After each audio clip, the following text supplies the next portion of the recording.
Hi నమస్తే welcome to Myra media. నేను మీ కేవీఆర్. ఆంధ్రప్రదేశ్లో కూటమి సర్కార్లో అరాచకాలు ఏ రేంజ్లో పేటరైపోతున్నాయో తెలిసిందే కదా. లా అండ్ ఆర్డర్కి సంబంధించి ఎవ్వడు రాష్ట్రంలో ప్రభుత్వం ఉంది, పోలీస్ యంత్రాంగం పనిచేస్తుంది అని ఎవడు గుర్తించట్లే. ఒకవైపు నాణ్యమైన మద్యం సరసమైన ధరలకు దొరుకుతుంది. దాంతోపాటు గంజాయి ఎక్కడికక్కడ విచ్చలవిడిగా దొరుకుతూనే ఉంది. దాని తాలూకా ఎఫెక్ట్ ఎట్లా ఉందన్నది రోజుకో ఇన్సిడెంట్ రూపంలో బయటపడతా ఉంది. మొన్నటికి మొన్న నందికొట్కూరు జిల్లాలో ఒక కాలేజీలో గంజాయి మత్తులో పెట్రోల్ పోసి తనను ప్రేమించలేదని ఒక లోఫర్ గాడు అమ్మాయిని అంటుపెట్టి తగలబెట్టి హత్య చేసిండు. ఇక ఇట్లా చెప్పుకుంటూ పోతే అంతకుముందు బద్వేల్లో, అంతకుముందు హిందూపూర్లో పట్టపగలు అత్తకోడలను హత్య చేస్తారు, మానభంగాలు చేసి పాతి పెట్టేస్తారు. ఇవన్నీ జరుగుతున్న తతంగం ఏంటంటే, క్రమం ఏంటంటే, ఒకటి లిక్కరు విపరీతంగా అందుబాటులోకి రావడం, రెండు గంజాయి.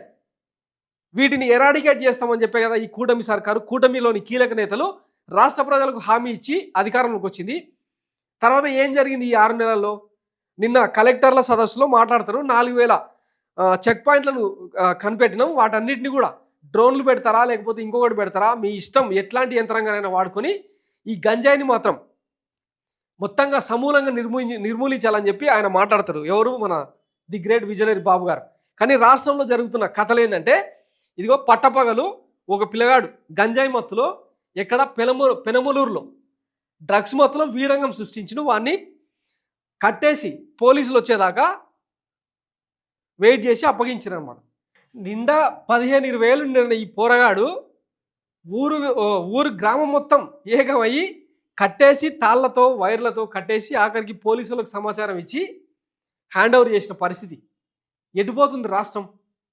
ఎక్కడ పడితే అక్కడ విచ్చలవిడిగా మద్యం, గంజాయి ఇవన్నీ దొరకడంతో యువత ఇట్లా చిత్తైపోయి ఆ మత్తులో కనిపించిన ప్రతి అమ్మాయిని, కనిపించిన ప్రతి మహిళను చేర్చుకుంటూ పోతూ ఉంటే రాష్ట్రంలో లా అండ్ ఆర్డర్ ఎక్కడుంది?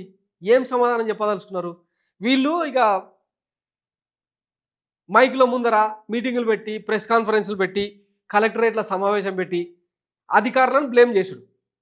నిన్న ఆయన ఎవరు? పవన్ కళ్యాణ్ గారు కలెక్టర్ల మీద 3 చెక్ పోస్టులు పెట్టినా కూడా ఇంకా బియ్యం అక్రమ రవాణా తగ్గట్లేదంటే ఎవరిని బ్లేమ్ చేయాలో తెలియట్లేదంట.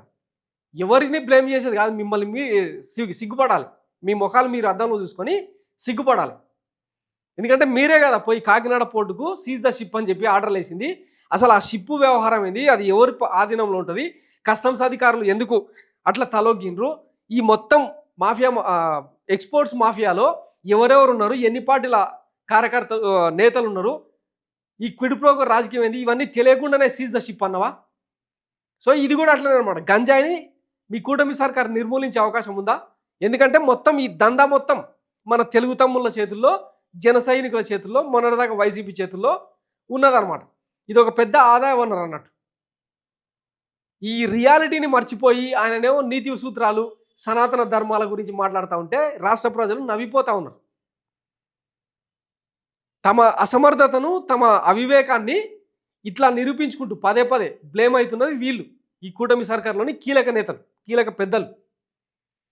సో దయచేసి ఇట్లాంటి డిస్టర్బింగ్ విజువల్స్ని, ఇట్లాంటి డిస్టర్బింగ్ ఇన్సిడెంట్లు కట్టడి చేయాలంటే ఖచ్చితంగా మీకు ఇచ్చిన అంతులైన అధికారం, 1-2 సీట్లు కాదు, 164 సీట్లు ఇచ్చారు కాబట్టి ఏం చేసినా చెల్తుంది. ఒకవేళ రాష్ట్ర ప్రజల కోణంలో, రాష్ట్ర అభివృద్ధి కోణంలో, రాష్ట్ర పురోగతి కోణంలో మీరు కనుక నిజంగానే నిబద్ధతగా, చిత్తశుద్ధిగా కనుక ఉంటే వీటన్నిటిని నిర్మూలించాల్సిందిగా విజ్ఞప్తి చేస్తా ఉన్నాం. మొన్న అసెంబ్లీ సాక్షిగా ఆమె ఎవరు?